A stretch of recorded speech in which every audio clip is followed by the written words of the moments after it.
देखिए जगत गुरु तत्वदर्शी संत रामपाल जी महाराज के मंगल प्रवचन। माला घाल हुए हैं मुक्ता, गल में माला पहन ली, माथे का तिलक लगा लिया, टिक्की बिंदी ला ली, इन्हें सोचा हो गए पार। कहते हैं कंठी माला सुमरनी, पैरे से क्या हो, ऊपर डूंडा साधु का अंतर रख्या खो। ऊपर से तो महात्मा दिखे कंठी माला पहन पैर के, अंदर खख भी नहीं, ना ज्ञान ना भक्ति साधना ठीक तेरी।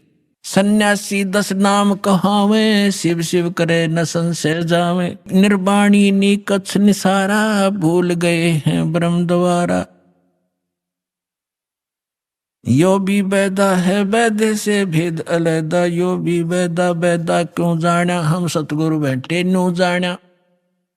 गरीबदास जी की वाणी दास आपको सुना रहा है। अब क्या बताते हैं, कंठी माला और मृगछाला ये सिर पे जटा रखा हुए हैं। ढोलक ताल झालरी पीटे ताना री री गावे हैं। ये भक्ति का साधन है। तन के योगी मन के भोगी, गुल्लर पेट पड़ावे हैं। गुज बीरज का मरम न जाने, ये भद्र बेख बनावे हैं। करवा और कॉपी न लिए जा, बनखट गुफा बनावे हैं। खुदा कुत्ती गट में दूती, फिर गृह द्वारे आवे हैं। तो परमात्मा कहते हैं घर त्याग दिया, जंगल में जा बैठा, सांझ तक कर देगा एक दिन पूरी, अगले दिन भूख लग गई गजब की, और फिर लेकर लोटा जोड़ी ठाक है गृहस्थी के द्वारा होगा, दिए माई दिए माई। अरे घर में सारी सुविधा थी, समय पर रोटी खाओ, अपना धंधा करो और भगवान बजो जो मंत्र से ही दे रखे। काशी गया प्रयाग महोदद, जगन्नाथ को जावे हैं। लोहागर और पुष्कर पर से वहाँ द्वारका दाग दगावे हैं। यो भी बैदा बैदे से भेद अलैदा, बैदा क्यों जाना, हम सतगुरु बैठे यूं जाना। अब जैसे क्या बताया है, तीर तुपक तलवार कटारी, जमदड़ जोर बदावे हैं। हर पैड़ी हर हेत न जाना, वाजा तेग चलावे हैं। एक बार कुंभ के मेले के पर्व का संयोग हुआ था इनके अनुसार हर की पैड़ी पे। और पुण्यात्मा यहाँ गांव गांव में नगर नगर में देखे इन चिमटे गाड़ के, धोने ला कर, राख रमा के, बड़ी बड़ी जटार माला पैर के, सोचा महात्मा पड़े होंगे।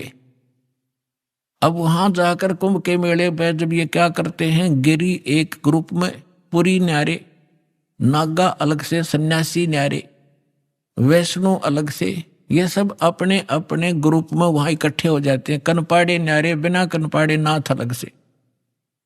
और वहां ये क्या करते हैं कि जो समय होता है स्नान करने का, जिस भी सरोवर में ये बनाते हैं अपना जुगाड़ सा, तो हर की पैड़ी हरिद्वार में बन गया एक बार, बहुत पहले की बात है। तो ये स्नान करने के लिए वहां पहुंच गए अपने अपने ग्रुप में।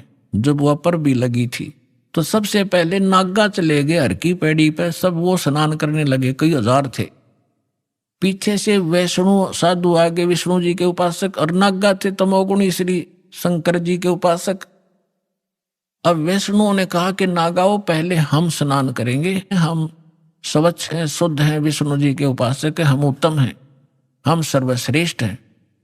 नागा कहने लगे हम सर्वश्रेष्ठ हैं, हम त्यागी और वैरागी हैं, और हम तन पे कपड़ा भी नहीं रखते हैं, और हम सब पहले स्नान करेंगे। अब वैष्णु साधु कहने लगे तुम काहे के शुद्ध हो, काहे के श्रेष्ठ हो, पशु की तरह नंगे फिरते हो, टट्टी के हाथ भी ना धोते, शरडो फिरडो, बाहर आओ तुम, पहले हम स्नान करेंगे। अब इस बात पर दोनों का झगड़ा हो गया। वहां इतिहास गवाह है कि उस समय ये जिनको हम संत माना करते थे, 25,000 कटका मर गया, आपस में कत्लेआम कर दिया, गंगा का पानी लाल कर दिया इन्होंने। उसका विवरण दे रहे हैं गरीबदास साहिब जी के, तीर तुपक तलवार कटारी, जमदड़ झोर बधावे हैं, और हर पैड़ी हर हेत नहीं जाना। हर की पैड़ी कहें, भगवान के प्रति श्रद्धा नहीं उन नालाकों की। हर पैड़ी हर हेत नहीं जाना, वहां जाते एक चलावे हैं, और काटे शीस नहीं दल करुणा, ये जग में साध कहावे। और जो जन इनके दर्शन को जावे, उनको भी नरक पठावे। ऐसे गुरु का चेला फिर ईसाई होगा जैसे ये जालिम है। तो इसलिए परमात्मा कहते हैं यो भी वैदा है और वैद्य से भेद अलैदा, यो भी वैदा। तो इस प्रकार पुण्यात्माओं आप इस सत्संग में आते रहिए और इस ज्ञान को बड़े ध्यान से सुनना। आजीवन आपके काम आवेंगी ये बातें। एक तो ये गाइडलाइन है कि ये साधना करनी चाहिए, ये ना करनी चाहिए। ये प्रमाण कहा हमारे सदग्रंथ साथ साथ पैरेलल बताता है कि जो साधना श्रीमद् भगवत गीता में है वो उसके स्तर का ज्ञान, वो कंप्लीट नहीं है। कंप्लीट स्पिरिचुअल नॉलेज और कंप्लीट मेथड ऑफ वर्शिप सूक्ष्म वेद में है। वेद भी कहते हैं वो इनसे अलग ज्ञान है, और गीता जी भी कहती है कि वो ज्ञान अलग है जिसमें कंप्लीट स्पिरिचुअल नॉलेज है। सभी यज्ञों की, धार्मिक अनुष्ठानों की विस्तार से जानकारी हो भगवान ही बताता है करके, और वो तत्वदर्शी संत के पास है, उनसे पूछो। तो भगवान कबीर साहब है, 600 साल पहले वो बताए गए थे उस सूक्ष्म वेद को। ये तत्वदर्शी संत, ये दास है, और अपना कल्याण करो।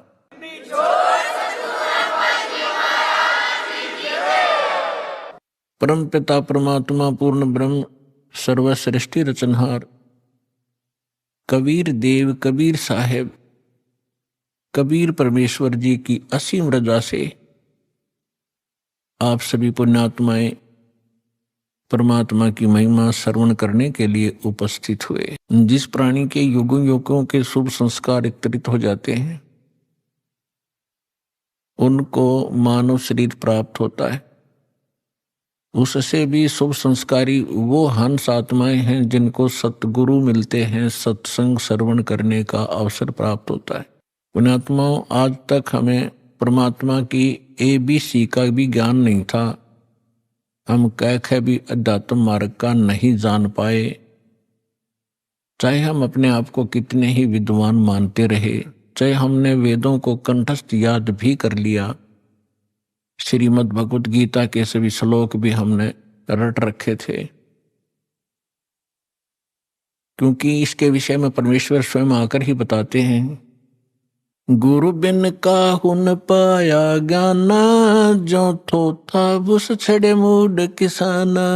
गुरु बिन वेद पढ़े जो प्राणी, समझ न सारे रहे अज्ञानी।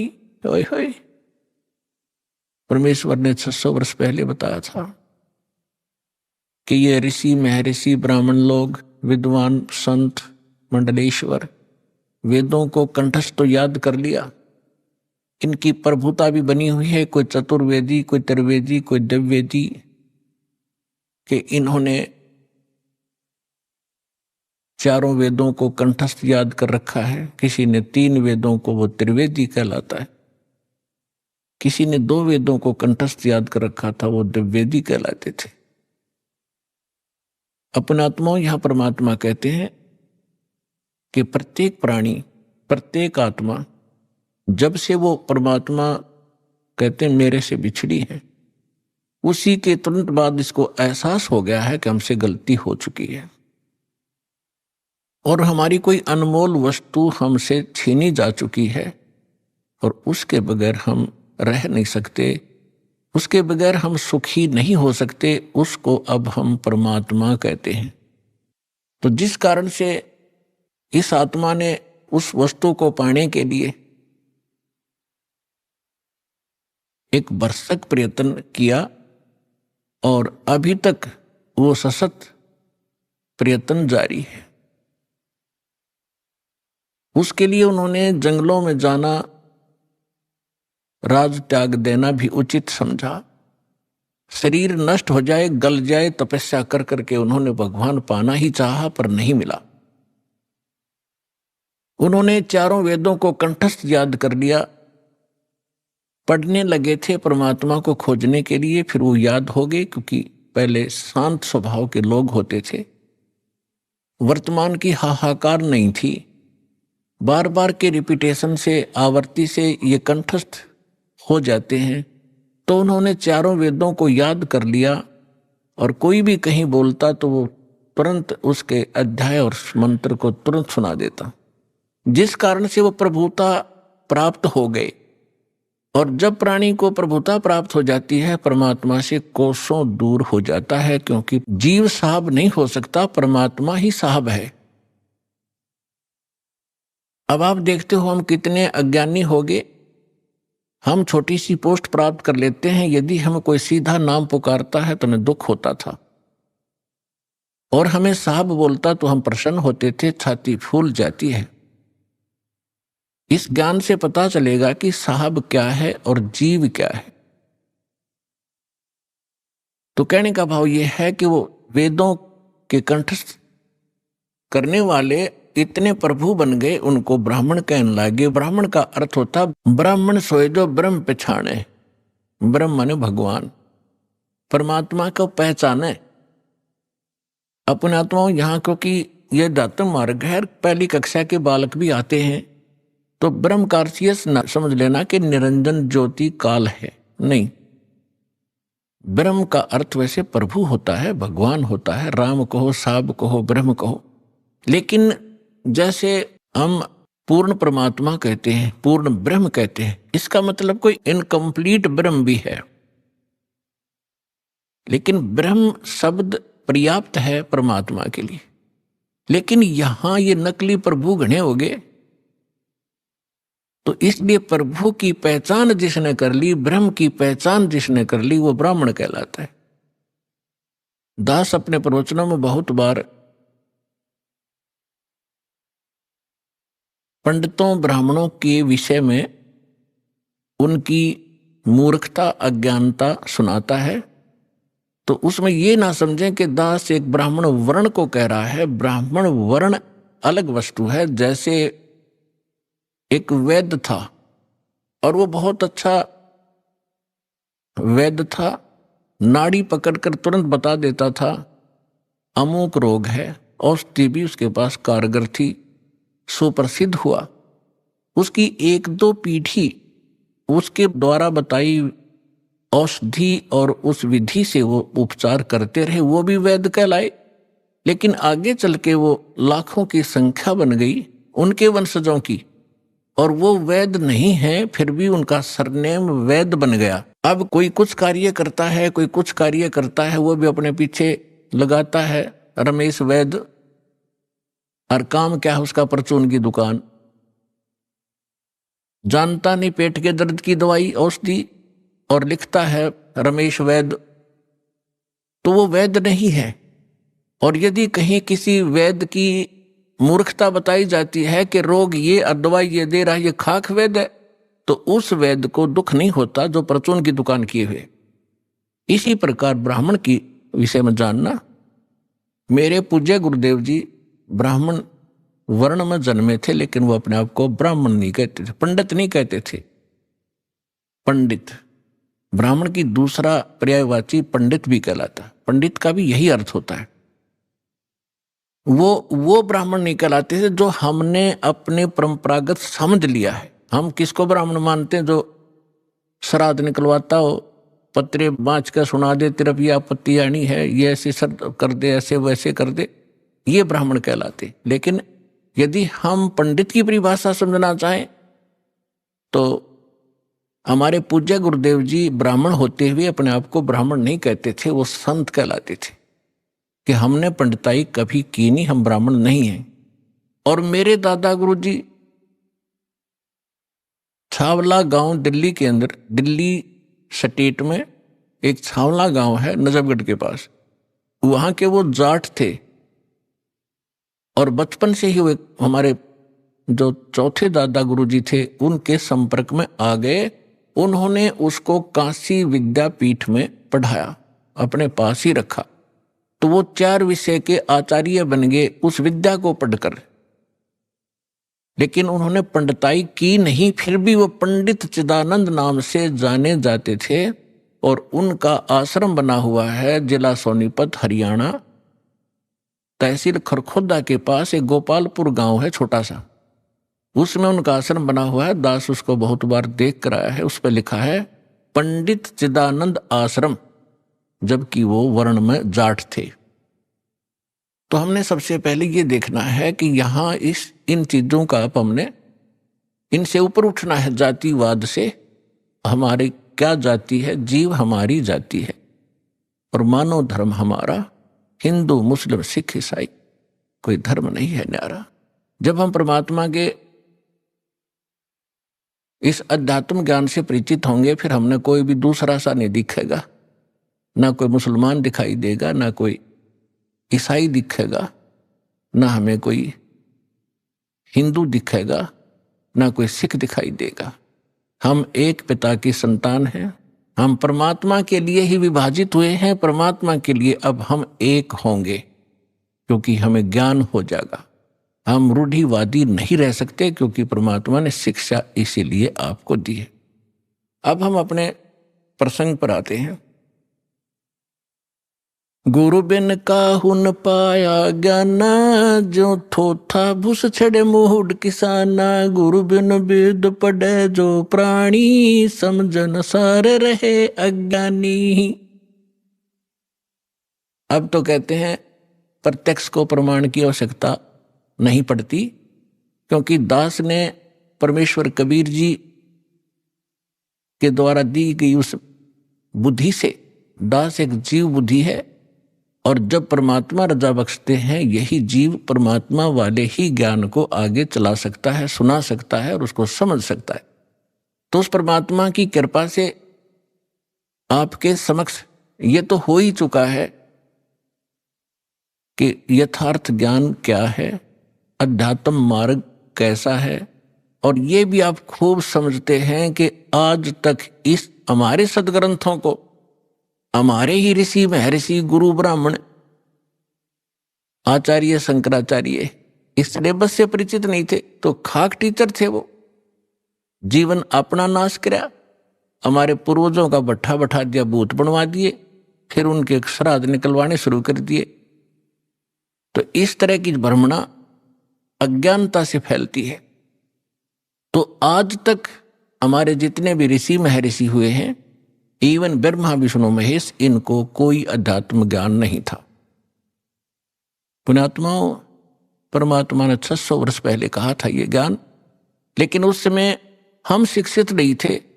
हमारे धर्मगुरु केवल संस्कृत भाषा पढ़ा करते थे और सदग्रंथ भी संस्कृत भाषा में थे, जिस कारण से हम अपने भगवान को ना पहचान सके, ना अध्यात्म ज्ञान को जान सके। और इन अज्ञानी ऋषि, महर्षि, आचार्यों, शंकराचार्यों ने परमात्मा का विरोध करके जनता को भ्रमित किया कि अशिक्षित जुलाहा धानक, ये नीच जाति का, ये क्या जाने सदग्रंथों के विषय में, क्योंकि ये संस्कृत नहीं जानता। तो उस समय नकलियों की दाल खूब गल गई। लेकिन मालिक तो मालिक ही होता है, सहनशील भी होता है। वो जो उद्देश्य लेकर चलते हैं वो बीच में भड़बड़ाते नहीं। उसी समय धर्मदास नाम के एक महापुरुष परमात्मा की शरण में आए थे, जो हिंदू धर्म में जन्मे थे, और ये इन्हीं भगवानों की पूजा किया करते थे, जिसके विषय में परमात्मा कबीर जी कहा करते थे, तीन देव की जो करते भक्ति, उनकी कदे ना होवे मुक्ति। 600 वर्ष पहले चौराहे पर खड़ा होकर कहा करते परमात्मा, जहां ये ब्राह्मण कथा कर रहे होते थे। तो उस समय परमात्मा को बहुत मार पड़ा करती थी, पीटा करते थे, घसीटा करते थे। लेकिन परमात्मा सत्य है, उसके वचन सत्य है, उसका अस्तित्व सत्य है, वो झूठ ना कह सकता और ना ही वो झूठ होता है। तो तब धर्मदास नाम के एक महापुरुष बड़े विचलित हुए। अब जो प्रसंग चल रहा है हम उसी पर आते हैं। इस ज्ञान को बताने के लिए परमात्मा स्वयं आते हैं। परमात्मा की पहचान करने के लिए हमारे सदग्रंथ पर्याप्त हैं, जिनको आज तक हम शिरोधार्य माना करते थे। पवित्र चारों वेद, ऋग्वेद, यजुर्वेद, अथर्ववेद और सामवेद, इन चारों वेदों को हम सत्य मानते हैं, पूरा विश्व सत्य मानता है। विशेषकर हिंदू धर्म के नाम ये लिख दिए गए हैं कि हिंदुओं के ग्रंथ हैं, तो हिंदू तो इसको सत्य मानते ही मानते हैं। दूसरे श्रीमद् भगवत गीता, वेदों से भी प्रथम स्थान आज श्रीमद् भगवत गीता जी का है, क्योंकि ये एक छोटा ग्रंथ है, और चारों वेदों का निष्कर्ष है। और उसके बाद 18 पुराण। अब लगभग 2500-3000 वर्ष से जो हमारे धर्मगुरु रहे हैं, उन्होंने केवल पुराणों को ही महत्व दिया और साथ में श्रीमद् भगवत गीता को भी उन्होंने समांतर सम्मान दिया है और इन्हीं के पठन पाठन से मोक्ष बताया है। और उन्होंने ये भी कहा है कि हम जो ज्ञान दे रहे हैं इन्हीं ग्रंथों के आधार से दे रहे हैं। तो पुण्यात्माओं, परमात्मा को पहचानना पड़ेगा। जब तक हमें ये विश्वास नहीं होगा कि ये सामने रखा एक चमकीला पत्थर वास्तव में हीरा है, लाल है, इसकी कीमत इतनी है, तब तक हम उसका दाम नहीं लगा सकते, उसका मूल्य चुका नहीं सकते, दे नहीं सकते, उसको ग्रहण कर ही नहीं सकते, क्योंकि वो कीमती इतना है। इसी प्रकार जब तक हम परमात्मा को नहीं पहचानेंगे और हमें दृढ़ विश्वास नहीं होगा कि सचमुच ये है भगवान, तो तब तक हम दृढ़ नहीं होंगे, उसकी कीमत दे नहीं सकेंगे, अर्थात हम उसको प्राप्त नहीं कर सकते। तो उसके लिए हमने सबसे पहले ये विश्वास, हमने ये जानना होगा, दृढ़ निश्चय करना होगा कि जिस परमात्मा को हम प्राप्त करने के लिए प्रयत्न करेंगे, उसके लिए जो भी कीमत हमने देनी पड़ेगी वो देंगे, तो वास्तव में वो परमात्मा है भी कि नहीं। तो उसकी पहचान के लिए हमने कोई आधार बनाने पड़ेंगे। उसके लिए आधार क्या है? सर्वप्रथम हमारे सद्ग्रंथ। वैसे तो सर्वप्रथम हम मानते हैं प्रत्यक्ष दृष्टा को, लेकिन फिर भी हम अपने उस थ्योरी को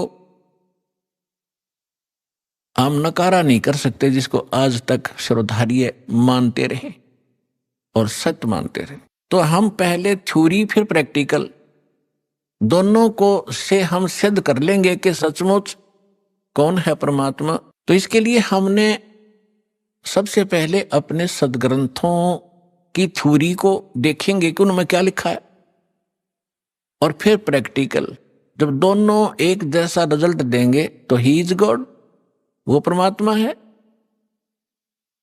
तो पुण्यात्माओं, श्रीमद् भगवत गीता अध्याय नंबर 4 के श्लोक नंबर 32 में 32 में कहा है कि अर्जुन, मैंने अभी आपको अध्याय नंबर 4 के श्लोक नंबर 25 से लेकर 30 तक जिन साधकों और साधनाओं की जानकारी दी है, और वो साधक चाहे कोई देवी देवताओं को पूजता है, उसी को सत्य मानता है, पापनाशक जानता है, कोई स्वाध्याय करता है, कोई तीक्ष्ण अहिंसावादी व्रत ही करके मुंह पर पट्टी बांध के नंगे पैरों घूम कर अपनी साधना को सही मान रहा है। चौथे अध्याय के 32वें श्लोक में कहा है कि इन यज्ञों माने धार्मिक अनुष्ठानों की जानकारी ब्रह्मणे मुखे सच्चिदानंद घन ब्रह्म ने अपने मुख कमल से बोली है। पुण्यात्माओं, दास ने एक शब्द बोला था, गुरु बिन काहुन पाया ज्ञाना, जो थो था भूस छड़े मूड किसाना, गुरु बिन वेद पढ़े जो प्राणी, समझन सार रहे अज्ञानी। श्रीमद् भगवत गीता चारों वेदों का निष्कर्ष है। चौथे अध्याय के 32वें श्लोक में यहां एक ब्रह्मणे मुखे शब्द है। इस ब्रह्मणे मुखे शब्द का हमारे अनुवादकर्ताओं ने, इस दास से पहले जो अनुवाद दास ने किया है, गहरी नजर गीता में एक पुस्तक बनाई है, यानी उसका अनुवाद समझो श्रीमद् भगवत गीता का अनुवाद है, उसका नाम लिखा है गहरी नजर गीता में। इससे पहले जितने महापुरुषों के आप अनुवाद उठाकर देखोगे, उसमें क्या लिख रखा है? ब्रह्मणे मुखे का अर्थ किया है वेद की वाणी। और इन्हीं अनुवादकर्ताओं ने 17वें अध्याय के 23वें श्लोक में इसी ब्रह्मणे का अर्थ किया है सच्चिदानंद घन ब्रह्म। वो यथार्थ अनुवाद है, वो सही अर्थ है। यहां ये विचलित हो गए, तो ये विद्वान नहीं थे, इसलिए इन्होंने अनुवादों का अड़ंगा कर दिया। अपनी ओछी सोच से अर्थ भी अनर्थ कर दिए। ब्रह्म का अर्थ भगवान होता है, तो ब्रह्म का अर्थ कोई वेद करता है तो महामूर्ख है। वेद एक संविधान है, भगवान की जानकारी देता है, उसके नियम बताता है। और ब्रह्म भगवान है। जैसे एक राजा है, राजा का संविधान है, उसके अंदर उसके सारे नियम लिखे हुए हैं, कैसे एक प्रजा को रहना चाहिए, क्या अपराध है, कैसा ना करना चाहिए। और कहीं पर कोई राजा का अर्थ और संविधान लिख दे तो वो अर्थ ठीक नहीं कर रहा, अनर्थ कर रहा है। इसी प्रकार यहां ब्रह्मणे माने सच्चिदानंद घन ब्रह्म, और मुखे अपने मुख कमल से बोली गई वाणी में विस्तार से कहे हैं। सच्चिदानंद घन ब्रह्म ने अपने मुख कमल से बोली उस अमृत वाणी में उन धार्मिक युगों की जानकारी, अनुष्ठानों की जानकारी विस्तार के साथ कही है। और उसको तत्व ज्ञान कहते हैं। और उसको जानने के बाद तो सभी कर्मों से मुक्त हो जाएगा। अब गीता ज्ञान दाता कौन है? ये ब्रह्म है। जैसे दास ने शब्द सबसे पहले ये बोला था कि ब्रह्म शब्द पर्याप्त है, लेकिन ब्रह्म का अर्थ भगवान कहो, साब कहो, राम कहो, तो ये सत्संग एक ऐसी जटिल समस्या बन गई जो अध्यात्म मार्ग के दास यदि किसी पॉइंट को कच्चा छोड़ के आगे चलेगा तो प्रथम बार सुन रहा भक्त कुछ नहीं समझ पाएगा। इसलिए एक ये सामूहिक लेक्चर दिया जाता है आध्यात्मिक टीचर होने के नाते, तो उसमें ये ध्यान रखा जाता है कि शायद प्रथम कक्षा के बच्चे भी आए जो पहली बार दीक्षा लेने आए, और किसी के वैसे कहने से वैसे भी श्रोता बन कराते। तो ये इसलिए यहां थोड़ा सा डिफाइन करेंगे। जैसे साहब कहो, ब्रह्म कहो, राम कहो, गॉड कहो, अल्लाह कहो, खुदा कहो, ईश कहो, ब्रह्म कहो। अब जैसे एक तहसीलदार भी साहब है, प्रभु है, स्वामी है अपने विभाग का, ऐसे ही आगे चले हम थोड़े शॉर्ट में बताऊंगा। जैसे डिप्टी कमिश्नर भी साहब है, मंत्री भी साहब है, मुख्यमंत्री भी साहब है। खूब समझते हो आप कि ये साहब कितने सतर के हैं। और प्रधानमंत्री भी साहब कहलाते हैं, और राष्ट्रपति जी भी साहब ही कहलाते हैं। तो इसे समझ लेना। तो ये इसलिए ब्रह्म, अब जैसे मुख्यमंत्री जी हैं, ये एक क्षेत्र के मालिक हैं, स्वामी है, ये पूर्ण स्वामी नहीं है, पूरे भारत के स्वामी नहीं है। इसी प्रकार यहां जो ब्रह्म शब्द है, ये ब्रह्म है 21 ब्रह्मांड का स्वामी। इसको ज्योत स्वरूपी निरंजन गीता अध्याय नंबर 11 के श्लोक नंबर 32 में स्वयं कहता, मैं काल हूं, ये काल ही है। और काल भी स्वामी है। जैसे एक जेल का सुप्रिटेंडेंट, वो जेल का स्वामी है, अब सुप्रिटेंडेंट साहब भी है, ऐसे ही ये काल साहब है, 21 ब्रह्मांड का स्वामी है, या एक जेल है, यो जेल का सुप्रिटेंडेंट साहब है, ये समझ लो। तो ऐसी ऐसी इसने 21 जेल बना रखी है। एक ब्रह्मांड भी ये जेल है। अभी आपने सुने संत रामपाल जी महाराज के मंगल प्रवचन।